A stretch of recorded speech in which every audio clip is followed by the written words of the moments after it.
Welcome back, WNST, Towson, Baltimore, and WNST.net. One of our favorite times of the week is when we get the docs on from LifeBridge Health Sports Medicine Institute to educate us and help us. For those of you looking at on the Facebook Live and our YouTube WNSTV channel, I have what I am calling my Stan Stasiak heart punch thing that has really helped my elbow. I couldn't wash pots and pans. It was affecting my life. It was affecting my ability to pick up luggage and pick up and help my wife around the house. And Dr. Craig Bennett helped me out, and he's our guest here now. So first things first, what do you call this thing? Does it have, I call it the Stan Stasiak thing because I'm an old wrestling fan and it gives me a little bit for radio, but I know you have an effective name for my condition and how you've helped me fix it over the last month and a half. So you have tennis elbow or lateral epicondylitis of the elbow. So the tendons that come off the side of the elbow, the outside part of the elbow, they control moving your wrist up and moving your fingers up. And the tendons are real inflamed and may have some partial tears at their origin. Wow. So, now that will heal itself, sort of? It can. Sometimes we need to give a little help. And as you know, a little help can include an injection. No injections for me, no. Well, I mean, I said can. I didn't say definite. Okay, all right, just checking. So, and you have two basic categories of injection. One is cortisone. Cortisone is a drug. It decreases swelling, decreases inflammation, can make the area feel better so you don't have as much pain while the body takes some time to scar it up and heal up to some extent. The other kind of injection would be a biologic injection. And I don't know if we've talked about that, but we can chat about it right now. No, I want to chat about it because my wife has talked about this because, you know, my wife has had frozen shoulder. I've had one cortisone injection in my knee before I had surgery like 15 years ago. But I know that there's a thing that I am unaware of that you're about to educate me about because my wife's always talking about this. Yeah, so biologic injections fall into two basic categories. One would be platelet-rich plasma, and the other one would be stem cells. So platelet-rich plasma. The platelets are the blood cell part of our blood system that is the healing part.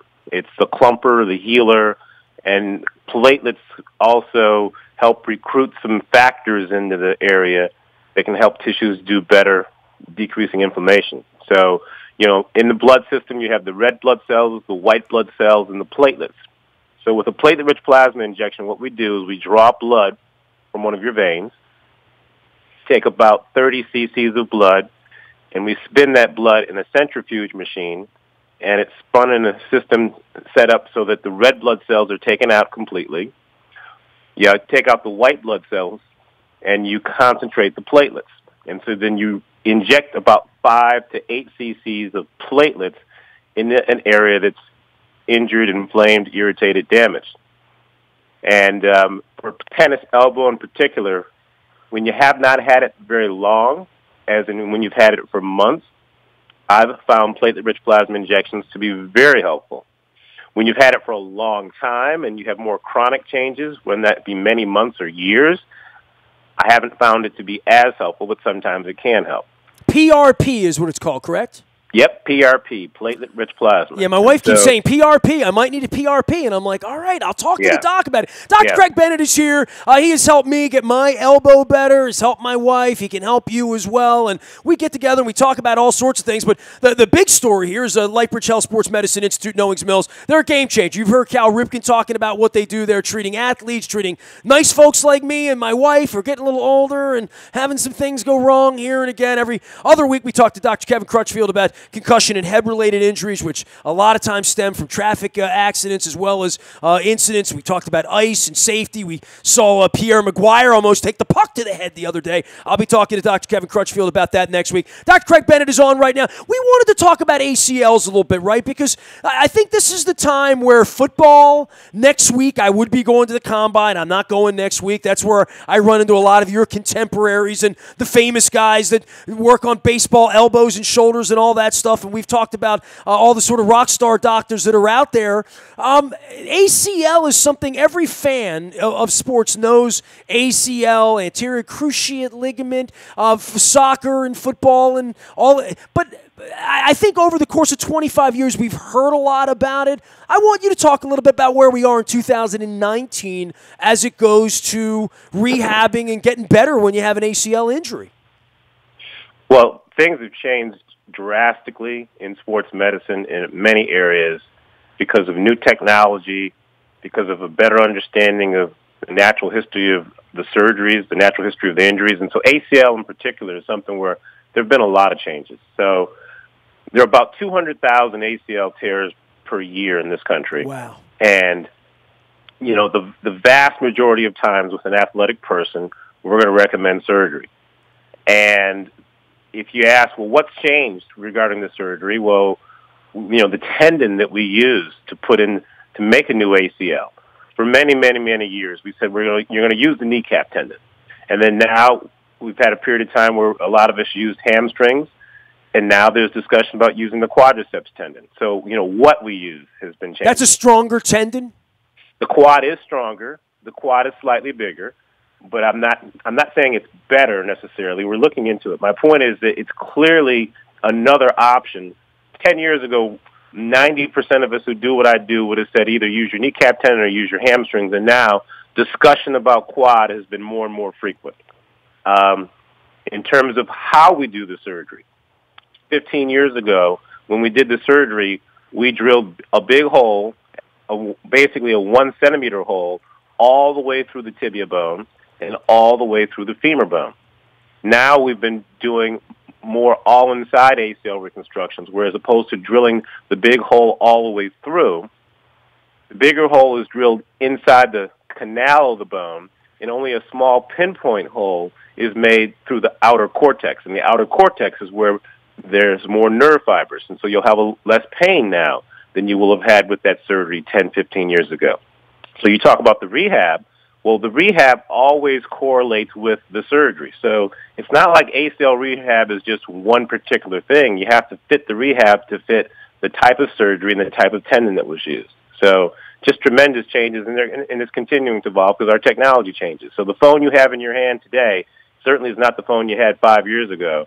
Well, the same thing is true with ACL surgery. Well, I think when the first time I heard ACL was probably in the 80s in soccer, into the 90s because of what I do for a living and being closer to sports. But it used to be such a catastrophic thing, right? Like I remember football players not coming back or not being able to come back. You know, I don't think it feels like root canal or anything like that from the perspective of fans. But certainly ACL now indicates the player will be out less than they used to be. I think we've all seen that. If I'm 50 years old and have watched sports, that an ACL used to be catastrophic, then it was a season or two, then it was, wow, we can come back from this. All of that timeline has been very apparent, I think, if you're a sports fan for a long time, that we've seen the medicine get better.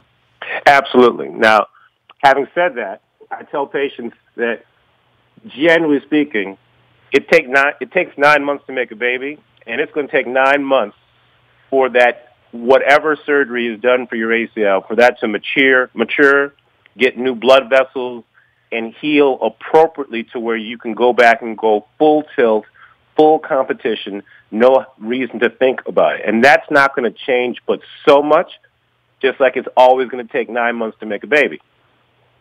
So, but what happens in that 9 months and what you can do and what your pain level is, that's what's been changing exponentially.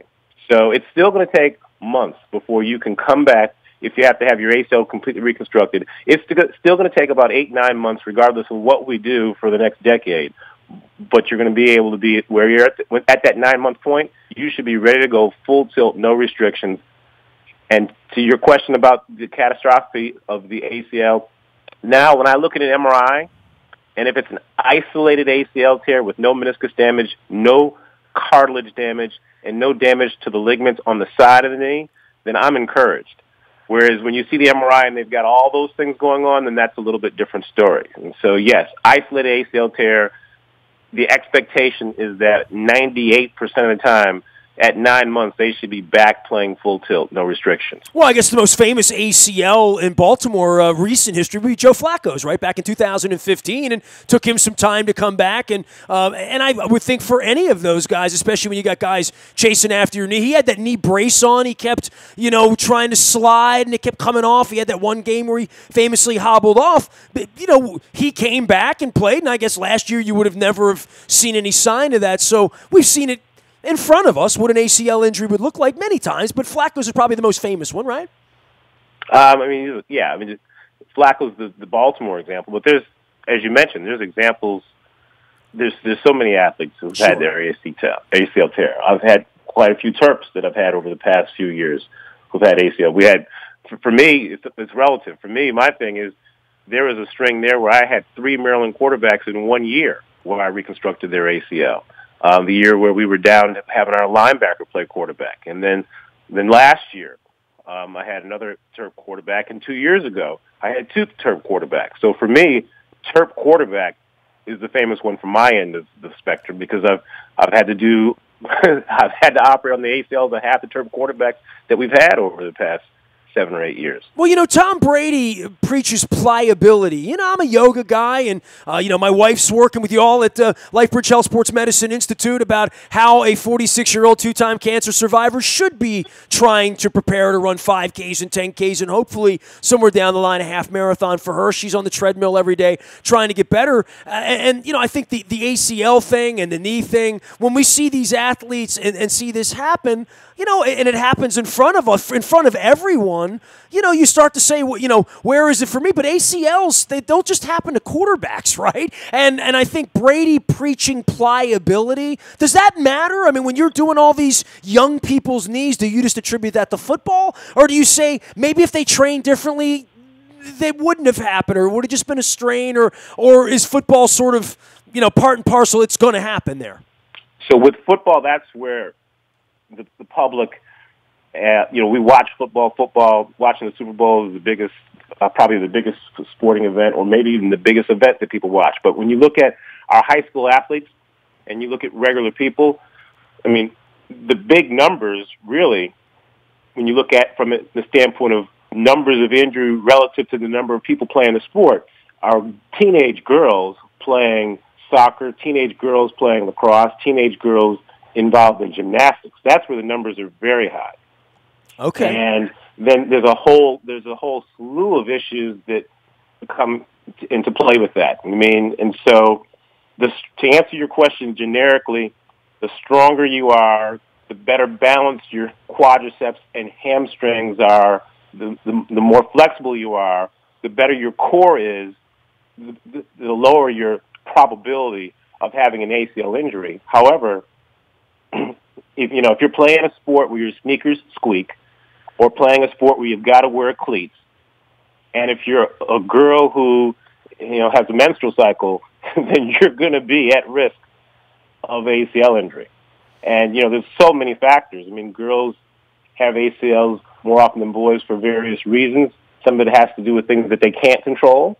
And some I of did it not know that. That's a fascinating scientific fact I was not aware of, And I would think also bodies are still forming. When you say young, high school, younger people, their bodies aren't fully formed, and they're always pushing themselves probably a little further than they maybe could or should, not just psychologically, but literally physically, right? Absolutely. And then a matter of fatigue. I mean, ACL tears occur. So there's some facts that people just aren't aware of that understanding these things can be of some value. Number one, that those numbers of high school girls in particular, or elementary girls with ACL, those numbers can be diminished to some extent by doing what we call jump programs or ACL injury prevention programs, where the girls are taught to strengthen and they're taught to, before and or after their competition, do things to make certain that their muscles are still stretched and still well conditioned.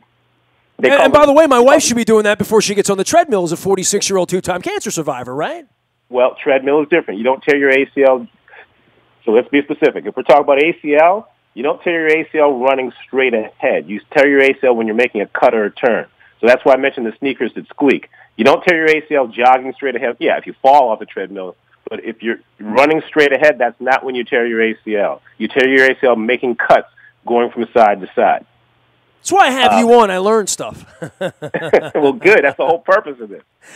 So I told everybody at LifeBridge Health Sports Medicine, I'm going to be the idiot on the radio that asks the questions because I don't know the answers. So you're not an idiot. These are things, so these are things that the more you educate yourself, hey man, that's why we're here. Absolutely. So yeah. Well, you just worry about all the things that could go wrong, and certainly for my wife, I'm not as worried as much just jogging through the city. That makes me worry, Doc. But more than that, off curbs and different things like that. That it is different than going to a track. It is different than getting on a treadmill. And it's just a different kind of thing when you're going to go out and run. That the things you should be thinking about before, during, and after. Which is, I know where she is. Right. Well, we don't want to see you on the other end of an ACL or a bad cut or anything like that. And as much as I enjoy doing the surgeries and as much as things have changed, yes. I mean, as an orthopedic surgeon, I'm not just focused on the surgery. We're trying to do what we can, particularly with these high school and elementary girls, to get them involved with programs to help limit the numbers of ACL tears that occur. And that has been demonstrated in various places in the country. There's a program in Cincinnati that was done decades ago. There's a program that was done in Santa Monica decades ago where they actually showed that if you get these girls involved with these programs to strengthen and to stretch appropriately, you can decrease the incidence of ACL tears. Awesome information, as always. Dr. Craig Bennett joining us here. He gave me this, which allows my elbow to feel better. I sleep with it at night. I know I've threatened to wear it on the air, but I have it right now. I'm going to do it for all my wrestling segments, Dr. Bennett. So we're going to have some fun with it while I try to educate folks here about everything you guys are doing. Good luck out there. I'll get you in 2 weeks. I'll talk concussions with your partner, Dr. Kevin Crutchfield, next week. We'll bid you adieu. Craig, appreciate you, Doc. Thanks so much. My pleasure. Be safe in the snow. Dr. Craig Bennett joining us here. Yeah, watch the knees and all that stuff on the ice in the snow, as well as the head injury and all that stuff. God, the Pierre McGuire thing last week. The first thing I said when I saw that is, oh, boy, I'm going to have to talk to Dr. Kevin Crutchfield about that. LifeBridge Health Sports Medicine. So I'm usually wearing the hat. I'm wearing the shirt here on the cam here, so you can get that in there. I have a red one. They gave me the blue one. The blue one looks kind of nice on camera. I'm going to wear the blue one a little more often, as well as my LifeBridge hat. But they're one of our great sponsors here. They're out of Foundry Row in Owings Mills. They got great doctors. They are the game changer for local athletes. They can be a game changer for your family as well. Certainly helping me, my elbow, my wife. We appreciate them and everything they do. The whole LifeBridge family out there. LifeBridge Health Sports Medicine Institute, Foundry Row in Owings Mills. You've seen Cal Ripken on the signs. Make sure you're checking them out for what you need to stay on the upright. We're all trying to stay healthy and feel good about ourselves, right? That's the health part of the LifeBridge Health thing. Nasty at WNST.net finds me. Facebook, Twitter, LinkedIn, Snapchat, Instagram. Streaming live right here on our Facebook Live, as well as our YouTube WNSTV channel. Don't forget, anything you miss you can find in the buyatoyota.com audio vault 24 hours a day from anywhere in the world on your mobile device by downloading the TuneIn Radio app. We do come in crystal clear from anywhere in the world. We are WNST.net, AM 1570, and WNST Towson, Baltimore, and we never stop talking Baltimore sports.